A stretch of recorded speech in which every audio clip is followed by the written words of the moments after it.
Բարև սիրելի ժողովուրդ, կռահեք ում են պատկանում այս խոսքերը, խոսքը Հայաստանի մասին է։ Այստեղ եղել են պետություններ, որոնք հայկական չեն եղել, այս առաջինը, եւ երկրորդը երբեք այստեղ Հայաստանում 90% հայերով բնակեցված չի եղել, ասել է թե հայկական չի եղել այս խոսքերը։ Կռահեցիք, ճիշտ է։ Դա Ալիևին չի պատկանում, Ալիև անընդհատ է սրա մասին խոսում, դա Նիկոլ Փաշինյանի խոսքերն են։ Հիմա ամենակարևորի մասին։ Այն մարդիկ, ովքեր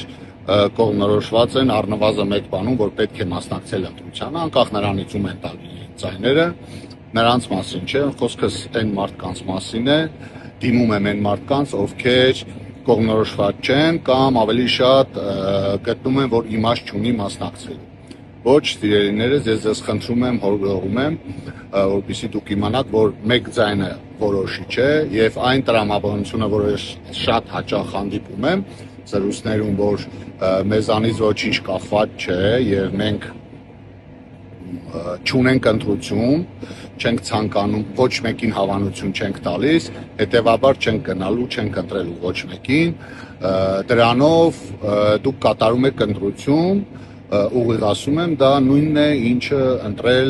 ներկա իշխանությանը։ Հիմա պատկերացրեք մի իրավիճակ, երբ ձեր տունը փլվում է, ձեր տունը վերանորոգման կարիք ունի, բայց ձեր ձեռքի տակ չկան այնպիսի նյութեր, որը դուք կցանկանայիք, չկա այնպիսի վարպետ, որին դուք ուզում եք, բայց կան վարպետներ եւ կան նյութեր։ Եթե դուք չվերանորոգեք ձեր տունը ձեր ձեռքի տակ եղած նյութերով, ունեցած հնարավորություններով, ձեր տունը ուղղակի փլվելու է եւ դուք չեք կարողանալու, չի հասնել այդ տունը այն ժամանակներին, երբ ունենաք ձեր ցանկացած, ձեր երազած հնարավորությունները։ Հետևաբար, երբ որ մեր տունը վերանորոգման կարիք ունի եւ դա պետք է անհապաղ կատարել, որպեսզի տունը չփլվի, այլապես տունը փլվում է, մենք վերանորոգում ենք այնպես, ինչպես կարողանում ենք, հա, ամենքս մեր ունեցած հնարավորության չափով։ Մեր տունը փլվում է, ժողովուրդ, եւ այդ տունը, որպեսզի չփլվի, կախված է հենց ձեր ձայնից, հենց այն մարդկանց ձայնից, այն հայրենակիցների ձայնից, որոնք ունեն ընտրելու իրավունք, բայց մտածում են, որ ընտրության գնալով իրենք չունեն ընտրություն։ Ոչ, գնացեք, ընտրեք որևիցե մեկին, ընտրեք, չգիտեմ, ձեր կարծիքով եղած տեխնացուների մեջից հնարավորինս